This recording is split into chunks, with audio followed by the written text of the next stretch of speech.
네, 선주기 선임 기자 나와 계십니다. 안녕하세요. 안녕하세요. 네.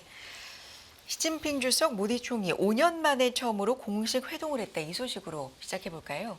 러시아 카잔에서 지금 브릭스 연례 정상회담 이제 오늘까지 열리는데요. 어제 시진핑하고 모디가 만났습니다. 네. 사실 두 사람이 만날지가 상당히 큰 관심이었는데 이렇게 되니까 이제 5년 만에 처음으로 공식 회동을 한 겁니다. 네. 2020년에 두 나라가 히발리아 지역 국경에서 충돌해가지고 그때 군인들이 죽고 그래가지고 그때부터 사이가 상당히 안 좋았습니다. 그랬는데 지난 7월에 중국하고 인도 외무장관들이 만나가지고 잘해보자고 했고, 그리고 이제 이번 회담 개막하기 이틀 전에 인도 쪽에서 국경 문제 잘 해보기로 의견이 모졌다고 했는데, 그래서 이제 시진핑하고 모디가 만난 겁니다. 네. 서로 어떤 얘기를 주고 받았는지도 보도가 되고 있습니까? 중국 관영 매체들도 아주 굉장히 의미를 부각시킵니다. 네. 신화는 이렇게 보도했습니다. 두 정상이 특정한 불화, 이게 이제 국경 충돌이죠. 이게 두 나라의 전반적 관계에 영향을 미치지 않도록 하자는데 합의했다고 했습니다. 그러면서 두 나라 관계를 전략적, 장기적 측면에서 다뤄서 다극화 시대에 맞도록 그렇게 하자는데 의견을 모았다고 강조를 했습니다. 네. 그런가 하면 미스터 브릭스로 불리는 인물이 있네요. 이 배경부터 좀 설명해 주시고요. 짚어볼 만한 사항들이 있습니까? 그리고 여기 대해서 이제 모디 총리도 중국 네네. CCTV 보도를 보면요, 상호 신뢰 존중을 바탕으로 평화 안정을 모색하자 이렇게 또 화답을 한 걸로 되어 있습니다. 네.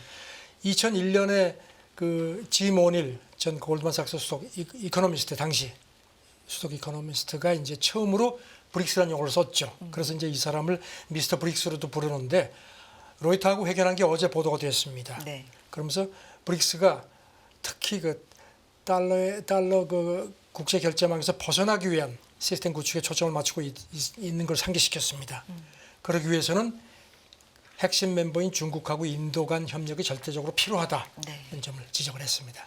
그리고 또 덧붙이기를, 브릭스가 어떤 패권 싸움에서 뭔가 역할을 하기 위해서는 미국하고 유럽하고도 공조를 하는 게 불가피하다 이렇게 또 덧붙였는데, 저는 인도, 중국이 이렇게 화해 앙금을 좀 씻어낸 거는 이번 카잔 정상회담의 큰 진전 중에 하나가 아닌가 싶습니다. 여러 가지 의미로 두 정상이 5년 만에 처음으로 공식 회동을 했다. 여러 의미가 좀 부각이 되겠네요.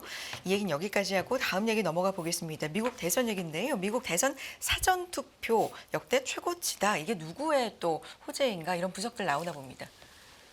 워싱턴 포스트가 전했는데 네. 지금 이제 딱 2주 앞으로 다가왔죠. 그러니까 사전 투표 지금 하고 있는데 그 기록이 만만치가 않다는 겁니다. 특히 공화당 지지층 사전 투표율이 예상보다 훨씬 더 많다는 점을 지적을 했습니다. 그래서 조금 성급하지만 이게 트럼프한테 좀 유리하지 않겠느냐는 관측도 나오고요. 네.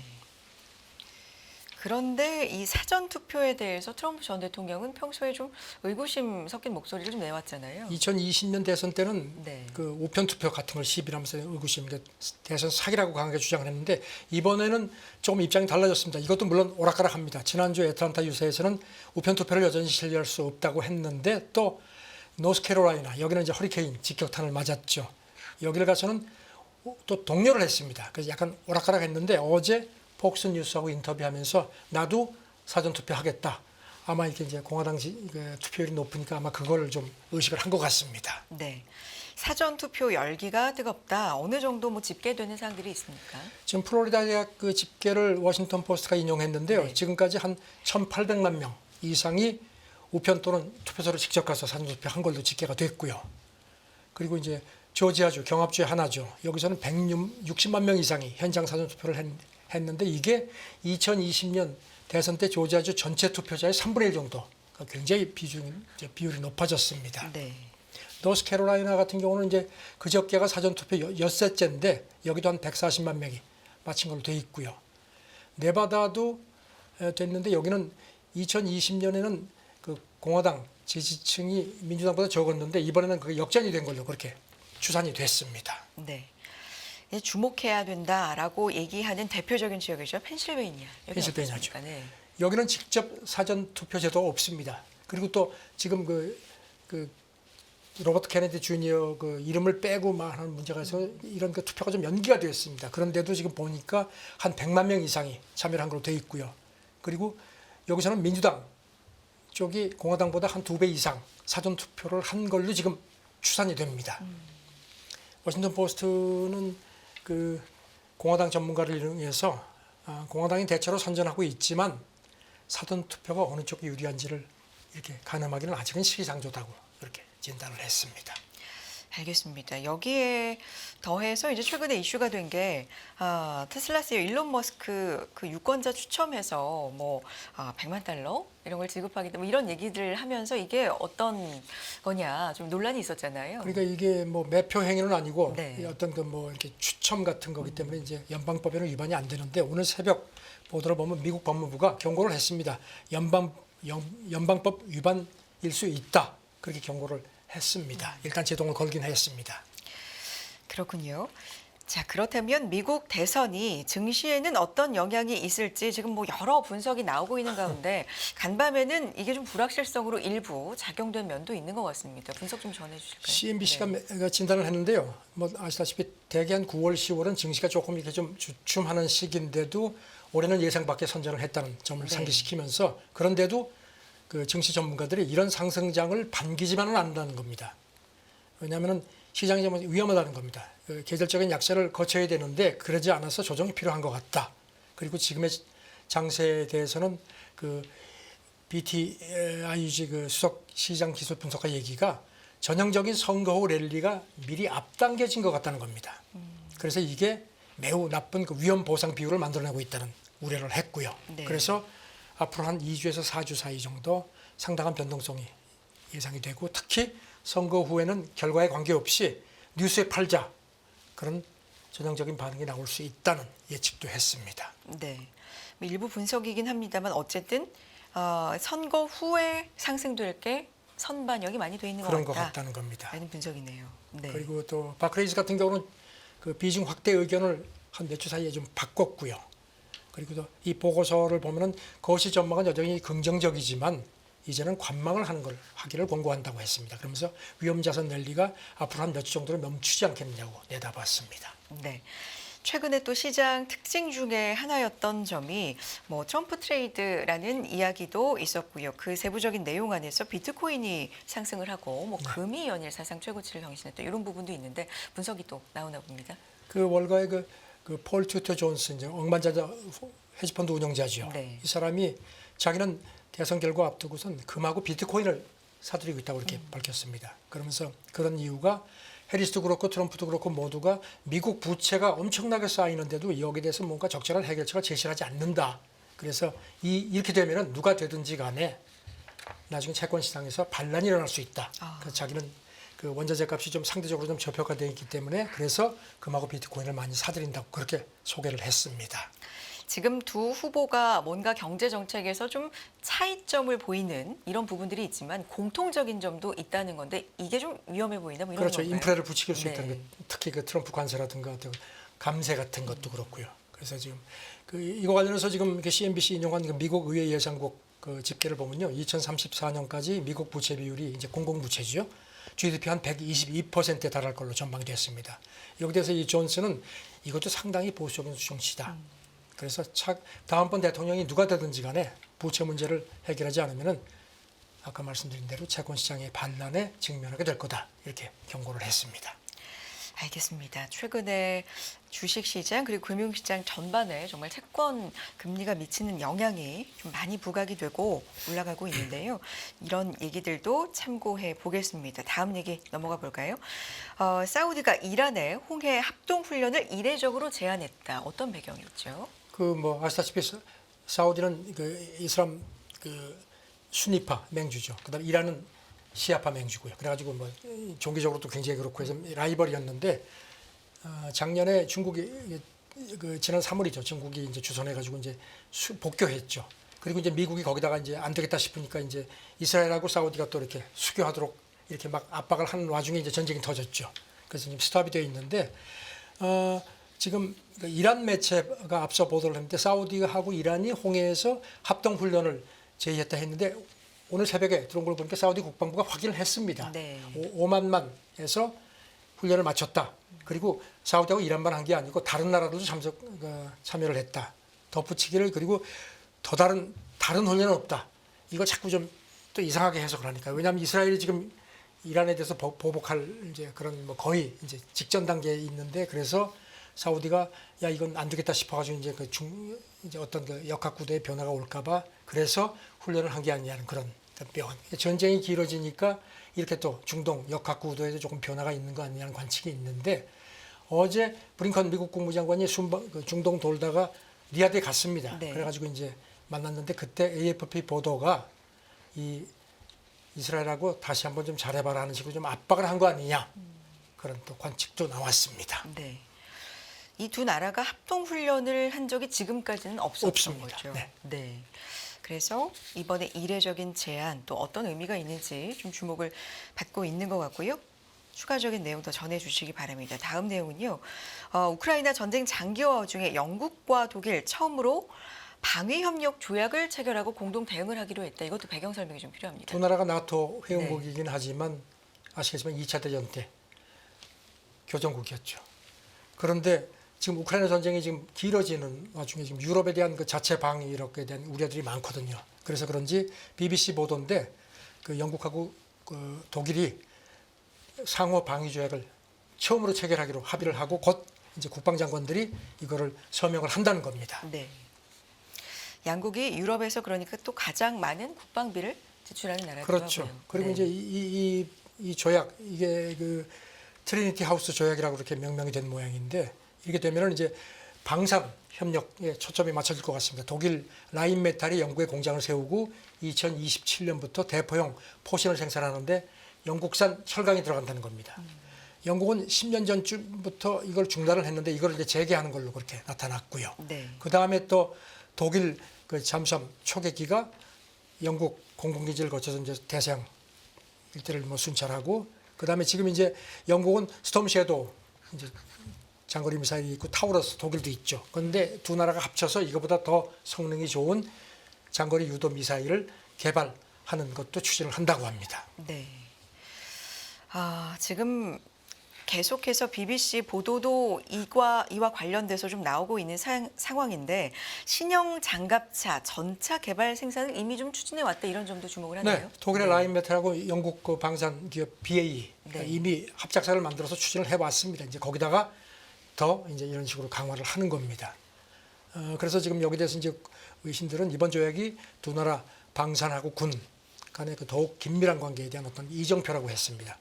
독일 국방장관이 이렇게 얘기를 했습니다. 유럽 안보가 거저되는 게 아니다. 러시아가 지금 무기 생산을 엄청나게 늘리는 상황에서 지금 유럽은 거기에 대해서 지금 대책이 없다는 겁니다. 그래서 독일하고 영국의 군사협력을 강화하는데 다른 우방들도 참여하기를 바란다, 이렇게 덧붙였습니다. 알겠습니다. 다음 얘기는요. 미국 중남부 아칸소주에서 지금 뭐 전 세계 수요를 충족하고도 남을 만한 리튬이 발견됐다고 하는데 어떤 얘기죠? 뉴욕타임스 네. 보도인데요. 미국 지질조사국하고 아칸소 주정부가 발표를 했는데 테스트를 해보니까 많게는 1,900만 톤. 이렇게 되면 뭐 전 세계 수요를 충족하고도 남는 분량이라는 겁니다. 그래서 그렇게 되어 있는데, 이제 문제는 네. 이걸 이제 추출하는 기술인데, 이제 이게 이제 이 지역은 그 다른 에너지를 이제 천연자원도 나오는데 거기서 이제 추출하고 남은 그런 거에 이게 이제 소금물 상태인데 거기서 직접 추출하는 기술, 이게 아직까지는 조금 좀 덜 개발이 된 모양입니다. 그리고 돈이 많이 들어간다고 합니다. 칠레 같은 경우도 그 이제 리튬을 생산하는데 이런 소금 추출법을 쓰는데 거기는 기술이 없으니까 소금물이 마를 때까지 기다린다는 겁니다. 그러니까 이제 시간도 많이 걸리고 그다음에 환경 오염 문제도 있고 하는데 이제 그거를 극복을 하려고 하는데, 그래서 당장 양산은 힘들지만 미국이 아시다시피 지금 이런 리튬 뭐 이런 부분에 대해서 중국 의존을 줄이려고 이제 노력을 해왔기 때문에 하나의 그 돌파구가 될 수 있다는 관측입니다. 여러 가지 뭐 장애, 지금까지는 문제로 인해서 추출하는 기술, 이게 네. 좀 관건이 되겠네요. 네. 다음 얘기입니다. 미국의 엔스로픽, 챗 GPT 개발사 오픈 AI 뭐 대항마로도 네. 일컬어지는 회사인데, 인간을 대신해서 복잡한 일을 알아서 처리해준다. 이게 사실 AI를 상상할 때 우리가 미래에 상상하는 모습이기도 한데, 그런 AI 에이전트를 조만간 출시한다고요? 그러니까 AI 비서보다도 더 업그레이드된 개념이라는 겁니다. 그러니까 인간이 이제 컴퓨터에다가 나 뭐 오늘 이런 거 하고 싶어 하고 딱 이제 명령어만 주면은 네. 나머지는 지가 다 알아서 한다는 겁니다. 뭐 일정도 잡고 심지어는 뭐 옷도 어떤 걸 입는 게 좋겠다. 뭐 날씨도 체크하고 그래서 이제 이 엔스로픽이 이제 이거 시연회 하면서 그 샌프란시스코 금문교회 이제 이 친구를 초대해서 이제 이렇게 같이 이제 하이킹 가는 걸 했는데 얘가 알아서 다 뭐 날짜도 체크하고 어디가 제일 좋은 그 전망되고 그다음에 뭐 어디 가서 뭘 먹을지부터 시작해서 전부 다 자기가 알아서 그렇게 했다는 겁니다. 단순한 것 이상을 해준다. 지금은 이제 네. 이게 베타 버전, 이제 전문가 개발자 버전인데 내년 초쯤에 이제 민간 기업, 이제 기업이라든가 일반인 버전도 내놓을 예정이라고 합니다. 네. 이쪽 회사 얘기는요, 기본적으로 인간처럼 컴퓨터를 사용할 수 있도록 하는 첫 모델이다. 그러면서 많게는 몇백 개 단계의 작업도 가능하다는 겁니다. 그리고 실시간 처리 된다는 겁니다. 여기만이 아니라 구글도 뭐 범용 AI 에이전트 개발 중이잖아요. 구글도 그렇고 네. 그다음에 메타 저커버거 CEO도 지난달에 모든 유저가 자신만의 AI 에이전트를 가질 수 있도록 지원하는 걸 지금 추진하고 있다고 했고요. 마이크로소프트도 지난달에 맞춤형 AI 에이전트 구축하는 기능을 선보였습니다. 그래도 지금 이제 보면 엔스로픽이 가장 빠르게 시제품을 내놓은 것 같습니다. 네. AI의 개발 뭐 어디까지 지금 진행이 되고 있고 네 가게 될지 상당히 주목이 많이 됩니다. 뭐 주식, 경제 측면에서도 그렇고요. 우리 일상생활 속에서도 굉장히 궁금해지는데 네. 한편에서는 우려의 목소리가 상당히 많잖아요. 그럼요. 그 일환입니다. 노벨 문학상 수상자 등 전 세계 예술인 만여 명이 여기에 좀 위험하다, 좀 성명을 했다고 하는데 어떤 내용이죠? 2017년에 노벨 문학상을 받은 그 가즈오 이시구로 일본계 영국 소설가고요. 그리고 뭐 할리우드 배우 뭐 그다음에 무슨 뭐 미국 음악 협회 뭐 노조 배우 노조 이런 데가 전부 참여한 한 10,000명 이상의 그 이쪽 분야의 그 내노라는 사람들이 서명을 해서 성명을 채택을 했는데 이게 보면은 생성형 AI 학습을 위해서 창작품을 무단 사용하는 것이 이건 해당 작가하고 예술가의 생계를 위협하는 거다. 그래서 결코 허용돼서는 안 되고 그리고 이거를 당신들이 알아서 방어하라고 하는데 그건 안 된다. 우리가 그렇게 할 힘이 없다. 그러니까 체계적인 시스템을 만들어 달라고 그렇게 촉구를 했습니다. 생계를 위협한다. 이게 핵심이네요. 그렇죠. 네. 그러니까 뭐 여기 보면은 뭐 서명자가 이 사람 말고도 뭐 영국 록밴드, 라디오헤드 뭐 관계자, 아바 그룹 멤버, 소설가, 뭐 할리우드 배우 여러 사람이 지금 여기 서명을 한 걸로 그렇게 발표가 됐습니다. 네. 이거 성명을 주도한 사람이 이런 그 영국 스타트업 다녔는데 자기네 회사에서 그냥 기존 저작물을 막 멋대로 갖다가 이제 이렇게 막 학습을 하니까 이제 거기 환멸을 껴서 회사 그만두고 이제 이걸 준비를 했다고 합니다. 그래서 이 사람 얘기가 그 창작자 스스로가 방어하도록 하는 건 이건 한계가 있다. 왜냐하면 AI 기업들이 워낙 힘이 영향력이 세기 때문에 그래서 AI 업계의 창작물 도용을 제도적으로 막는 게 필요하다고 했습니다. 네. 지금 아시다시피 미국 같은 경우는 뭐 작가들이 이미 개별적으로 많이 소송을 제기한 상태죠. 알겠습니다. 다음 얘기 넘어가 보겠습니다. 단짠 뭐 이런 게 유행했고 네. 뭐 단짠은 유행이라기보다는 사실 맛있을 수밖에 없는 그런 맛의 조합인데 맵달 메뉴 미국 식당가를 점령했다. 이제 맵달 메뉴가 인기인가 봅니다. 그러니까 미국 그 네. 경제 전문 매체 CNBC 보도인데요. 맵달 그러니까 영어 표현을 이제 합성어인데요. 여기서 소개한 걸 보면 이제 맵다가 이제 스파이스죠. 달콤하다는 이제 스위트인데 그거를 조합을 해서 맵달 스위시 네. 이런 신조어가 나왔다는 겁니다. 스위시. 그래서, 예. 네. 그래서 이제 이게 이제 그야말로 미국에서 지금 난리라는 겁니다. 그리고 이제 이 CNBC는 이 용어가 실제 메뉴판에 등장하는 건 아니지만 달콤 매콤한 음식에 급부상하는 거 그런 걸 상징한다는 겁니다. 네. 그래서 지금 미국 시장조사 업체 분석을 보면요, 이런 그 메뉴가 미국 전체 레스토랑 메뉴의 한 10% 정도. 그리고 이게 지금 계속 늘어날 조짐이라는 겁니다. 그리고 특히 그 한국 고추장이 여기 이제 주요 그 레시피가 된다는 점을 상기시켰습니다. 과일 맛하고 이렇게 섞어가지고 여기 아주 묘한 맛을 낸다는 겁니다. 그러니까 과일 맛하고 고춧가루를 함께 쓰거나 뭐 고추장하고 꿀을 쓰거나 뭐 이런 조합인 그렇죠. 거예요. 그러면서 네. 이제 그 대표적 사례가 이제 쉐이크쉑.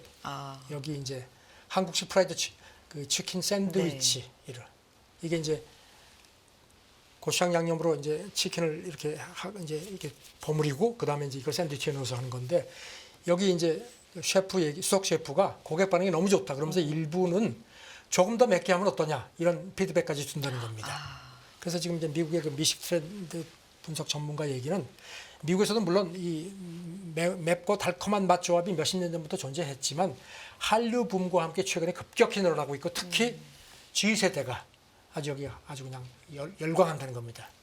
그래서 이런 추세가 앞으로 최소한 몇 년은 이어질 거다.